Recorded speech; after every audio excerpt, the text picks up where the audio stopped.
So, sweetie. Yeah.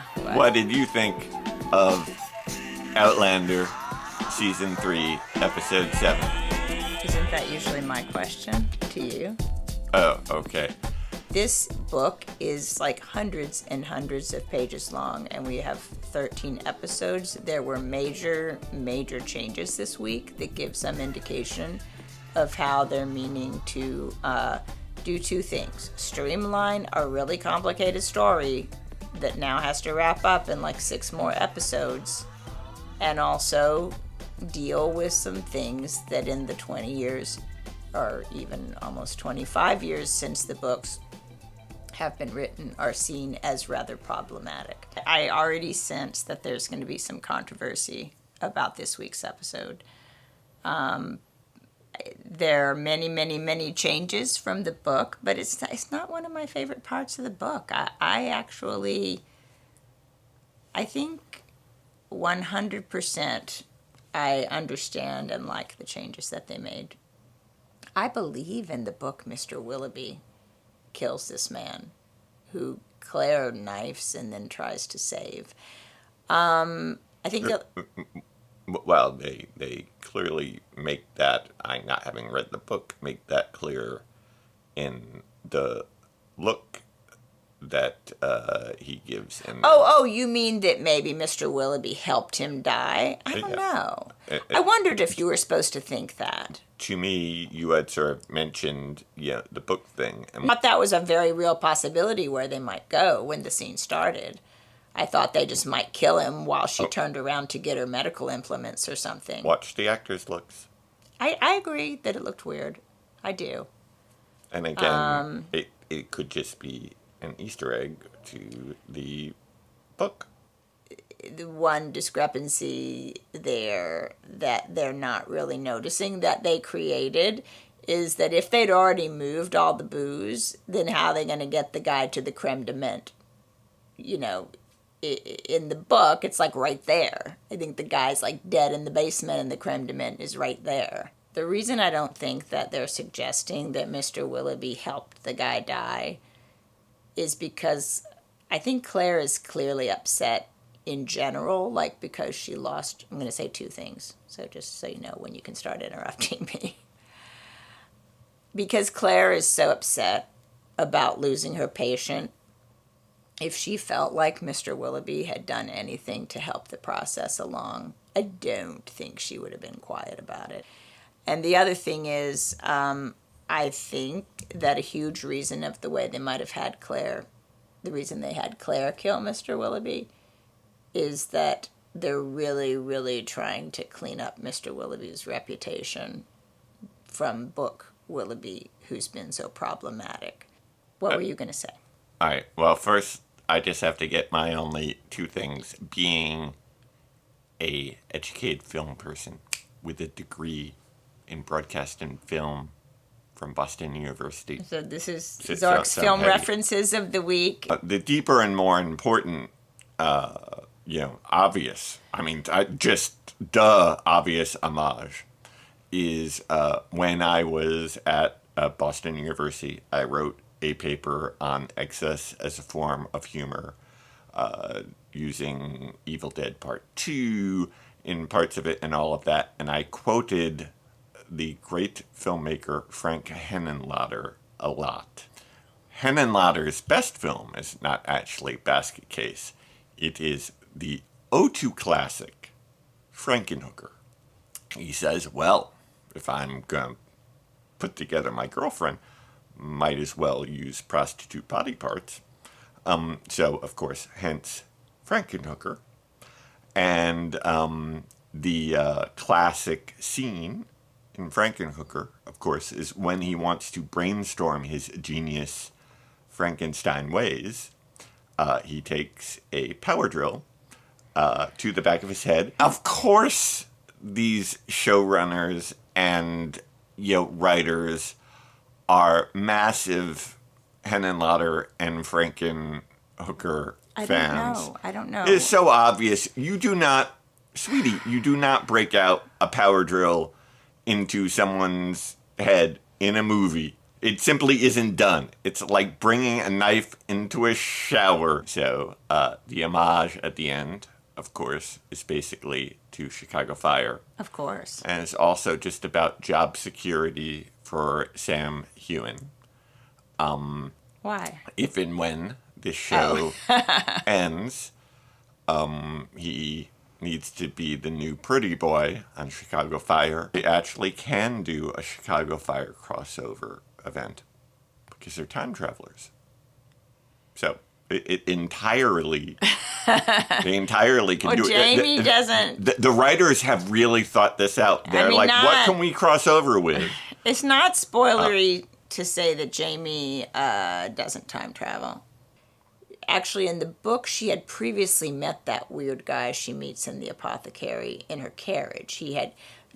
People will joke about the fact that Diana Gabaldon's books are full. I mean, just to say that they are full of storytelling coincidences is an understatement.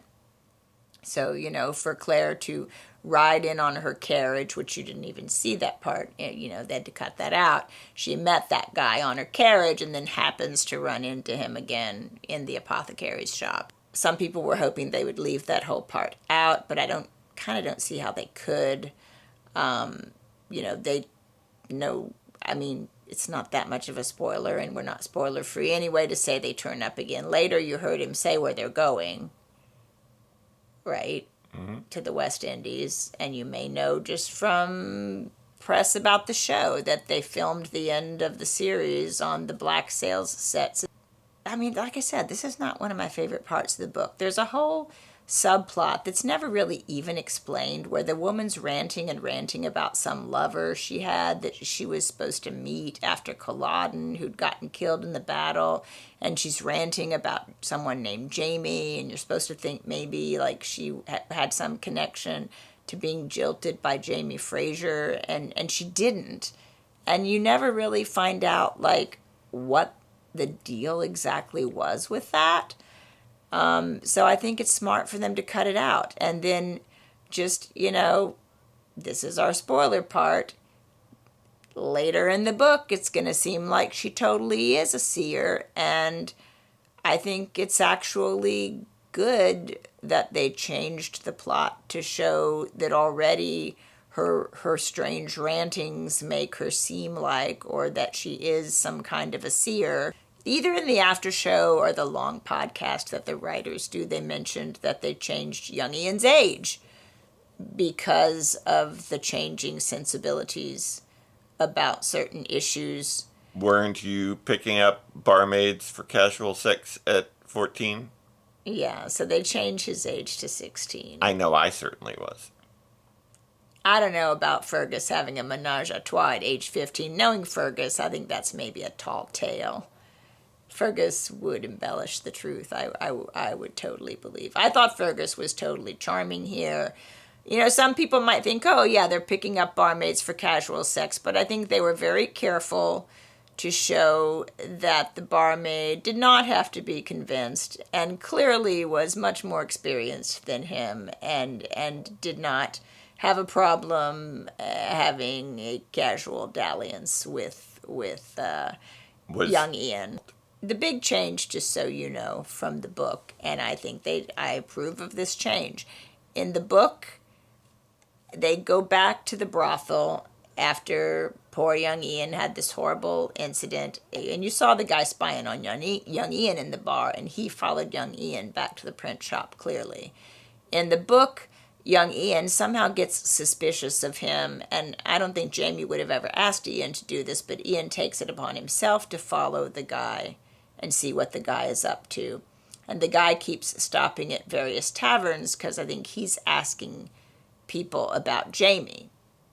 What Jamie's trying to do very hard in the book that they've made clear in the show is not have his persona as Jamie the smuggler connected with his persona as Jamie the supposedly respectable guy who runs a print shop. Young Ian keeps getting drunker and drunker because every time he follows the guy to do his surveillance in the tavern, he feels like he has to buy a pint And so he's not, his skills as a detective, it's not a very good crossover. Was it Happy Hour? I don't know, so young Ian, yeah. He's deep undercover getting drunk. It was Happy Ending Hour. No, he didn't get his happy ending, didn't you? Did you not catch on to that? I don't think he got his happy ending. It was almost Happy Ending Hour. So in the book, he loses track of the guy and then runs into him again at the print shop. There hasn't been any girl situation at all, and the fire gets started in the print shop, possibly also by young Ian, who's trying to burn up some of the pamphlets so the guy can't find them or something. I mean, it's just totally different. And then when he gets back to the brothel, after all this happens, and Jamie does have to go in and miraculously and heroically save him, they basically like let young Ian become a man to distract himself from the fact that he thinks he just killed a man. You're supposed to know in the TV show that the one-eyed man escaped. In the book, you don't. Fugitive homage. And Ian thinks he killed this guy. He's all traumatized by the fire, by thinking he killed a guy.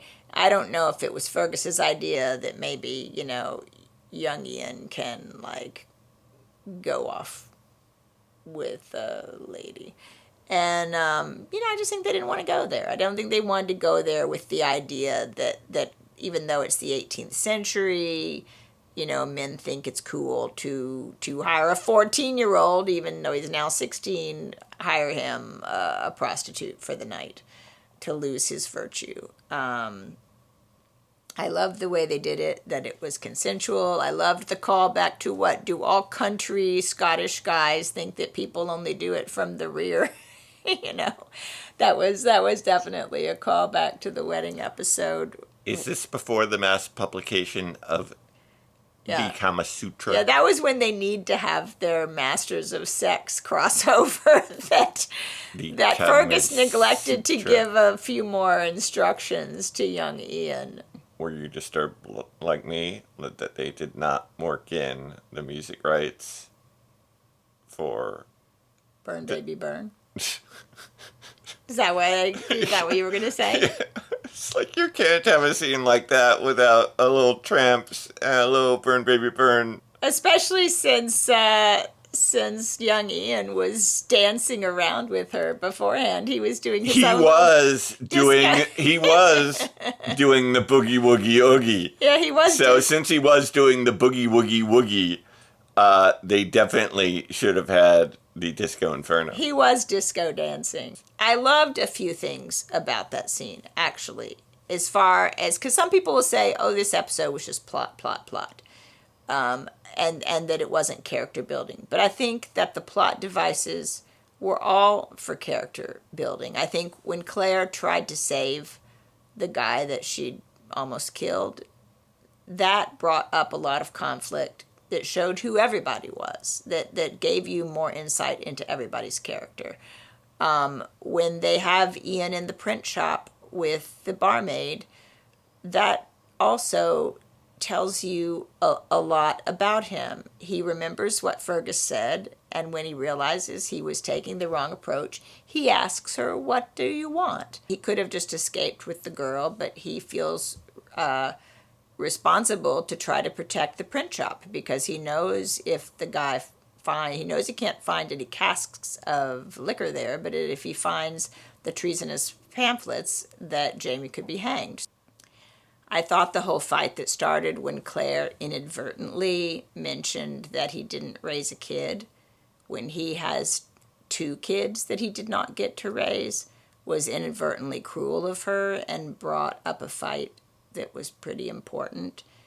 And I thought that fight was an important fight for them to have. I mean, here she is, no matter how happy he is to have her back, she flew in, and as she said, caused him a lot of trouble. I mean, good grief.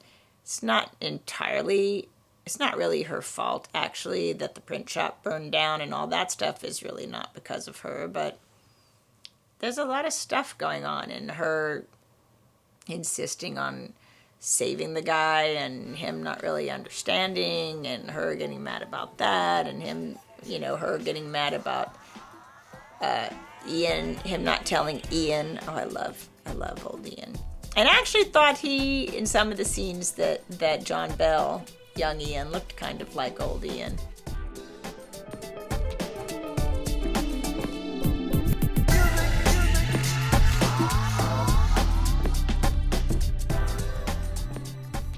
Just about right here in the back of the house, about 42.5-degree angle right there. And that really will get your smartest ideas. I'm going to have to cut all this out because nobody... One day, gotta do a drill. Nobody's ever heard of this movie.